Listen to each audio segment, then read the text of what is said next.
Tiene la palabra la asambleísta Marisol Peñafiel.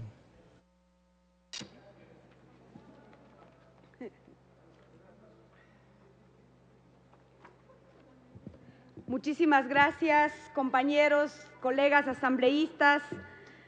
Creo que es importante enriquecer el debate para la construcción de una normativa que precisamente cumpla con lo que en septiembre del 2008 la mayoría de los ecuatorianos aprobamos. Una constitución que primero cambia el modelo institucional y habla de un Estado garantista y de un Estado constitucional de derecho. Sin duda que algunos todavía se resisten a ese nuevo cambio y concepción, porque antes el Estado ecuatoriano era el que nos servía, era el inútil, era el que no garantizaba, por supuesto, porque esa era la concepción neoliberal de un Estado que nunca le interesó el ser humano, peor aún le interesó los y las jóvenes y mucho menos le interesó qué pasa con los jóvenes y las jóvenes campesinas, indígenas, afroecuatorianas, pero también nos hemos olvidado de incluir a aquellos que tienen también una opción sexual diferente. Por eso es importante construir en ese marco de una nueva estructura de Estado una ley de juventud que responda a la demanda de los y de las jóvenes, pero no vista una ley de la juventud desde el discurso proteccionista, desde el discurso paternalista, sino una ley de juventud vista desde el principio y bajo la visión de lo que dice el texto constitucional, el principio de igualdad de oportunidades. Sin duda, reconocer el debate en la comisión de algunos asambleístas que asumieron con responsabilidad, pero también decir que ese debate tiene que profundizarse al interior de la comisión. La apertura de su presidenta, por supuesto, pero la apertura también creo que da en la cuenta de cómo incluimos aquellas demandas de los sectores organizados, de los jóvenes y de las jóvenes. En ese marco, el Grupo Parlamentario por la Garantía de Derechos, asumiendo el rol para el cual fue creado, garantizar los derechos y establecer que aquellos se cumplan en la estructura y en la construcción de lo que son las normas legales. Se han dicho aquí algunos temas frente a lo que significa la edad y Lourdes lo ha acabado de recalcar. Yo quiero manifestarles que el debate no solo puede hacérselo desde el punto de vista normativo. Si bien es cierto, nuestro ordenamiento jurídico considera joven a todas las personas entre los 18 y 29 años, creo que hay que mirar este concepto desde un concepto más amplio, desde una visión integral, desde una visión que se relaciona entre componentes de contextos étnicos, genéricos, territoriales, de inclusión, pero también de lo que significa la prestación o exclusión de servicios, por ejemplo. Entonces, yo quiero hacer una recomendación bajo esta visión y este principio a la comisión. Creo que entonces es necesario ubicar claramente el concepto de juventudes, porque ya lo ha dicho Pedro de la Cruz, lo ha recalcado Silvia y lo ha concluido también la asambleísta Lourdes Tibán. Las juventudes están determinadas por una construcción social como tal. Estas se desarrollan en un periodo histórico, político, cultural, geográfico concreto. Y este concepto de juventudes, por lo tanto, es una noción cambiable. Y ahí me refería yo, que todavía no hemos incluido aquellos sectores urbanos que se autodeterminan con su identidad, aquellos sectores que con su opción sexual también se autodeterminan. Entonces, esta conceptualización de juventudes no puede ser generalizada, porque también culturalmente se pueden establecer esas particularidades. Entonces, creo que el tema del debate de la ley de juventud no puede repetirse bajo la visión adultocéntrica, es decir, pensando desde quienes estamos construyendo la norma, sino pensando para quién estamos construyendo la norma. Creo que alguna de la posibilidad de estos debates que hemos tenido nos ha facilitado entender el lenguaje de los y de las jóvenes. En los talleres, su demanda ha sido que se clarifique en el texto normativo y como grupo parlamentario que hemos venido trabajando, podemos ya plantear algunas alternativas.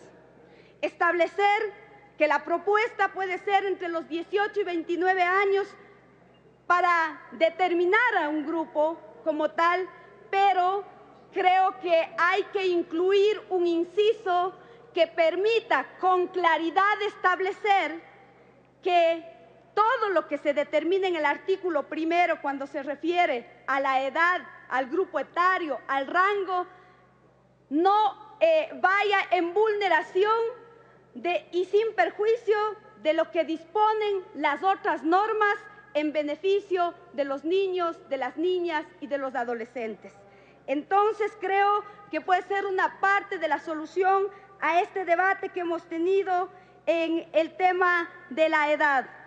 Creo que hay elementos importantes que reconocer. Muchos creo que están confundiendo que la ley de juventud se trata de crear escuelas de formación política alineadas a un sector, a otro sector. Tenemos ya un código de la democracia que claramente establece cuáles han de ser esos mecanismos de participación, de inclusión. Lo que sí debemos hacer con la ley de juventud es articular las demás normativas. Por lo tanto, aquí no creo que el debate se centre en aquello y a pretexto de eso decir que se han vulnerado los derechos. Creo que es importante también hacerle las recomendaciones que hemos venido insistiendo en la comisión. Para mejorar en el ámbito de técnica legislativa, creo que es necesario reordenar ese articulado y establecer que en esa parte dogmática que necesariamente tienen que determinarse los derechos establecidos en el texto constitucional, sin que esto signifique un copy-paste de los derechos de la Constitución, sino por el contrario, desarrollar los derechos establecidos, pero digo, tiene que ser reordenado para que en su parte declarativa tenga concordancia con su parte orgánica. Es decir, ¿quién va a ejecutar esos derechos que estamos invocando en la parte primera de la ley? ¿Quién ejecuta la política rectora? Pero también quién planifica, pero sobre todo, quién sanciona, porque ya lo dijo también Pedro, la ley manda, prohíbe y permite. Y creo que hay que estructurar bajo esa visión este cuerpo normativo. Ordenarlos por títulos, por capítulos que permitan tener una articulación. Solo por poner un ejemplo, en el artículo 3, por ejemplo, se establece determinado concepto y se habla en literales, luego en numerales y no se determina cuál es el bien jurídico protegido. Creo que también hay que incorporar otros derechos. Ya lo han demandado algunos, el principio de interculturalidad, que para nosotros es fundamental. Incorporar en el articulado, creo, además del principio de interculturalidad, la violencia de género, la seguridad social, las diversidades.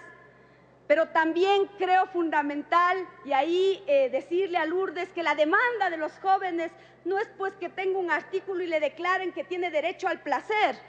A Soledad Vela esto le recordará lo que sucedió en la Asamblea Constituyente. La intención y el propósito de esto es cambiar el tratamiento de aquello que habla de salud sexual, de salud reproductiva, para hablar de los derechos sexuales y de los derechos reproductivos. Entonces creo que vamos a establecer un capítulo que dé cuenta de algo que todavía parece que nos da miedo y que no queremos entender y enfrentar. ¿Cuál es pues la situación de estos problemas y que ya en la mañana algunos dijeron, estos son los datos estadísticos, pero frente a esos datos estadísticos, ¿qué hacemos en la construcción de la política pública? Que sea eficaz, eficiente, pero que además sea oportuna e inmediata. Creo que además se debe establecer dentro del respecto a garantías y derechos la especificidad de jóvenes y recoger elementos importantes como el tema de salud, como el tema de educación, Ha concluido que su se tiempo, los vemos asambleísta. omitidos.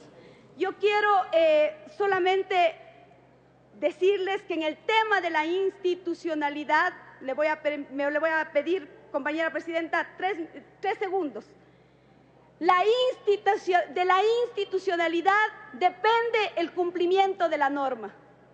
La ley de juventud que fue creada con una institucionalidad que no fue efectiva, eficaz, no permitió cumplir con el objetivo fundamental. Por eso, esa institucionalidad hay que anclarle en lo que significa una rectoría, pero además también en un ente coordinador, y tiene que estar en concordancia lo que determina el texto constitucional referente a los consejos de igualdad.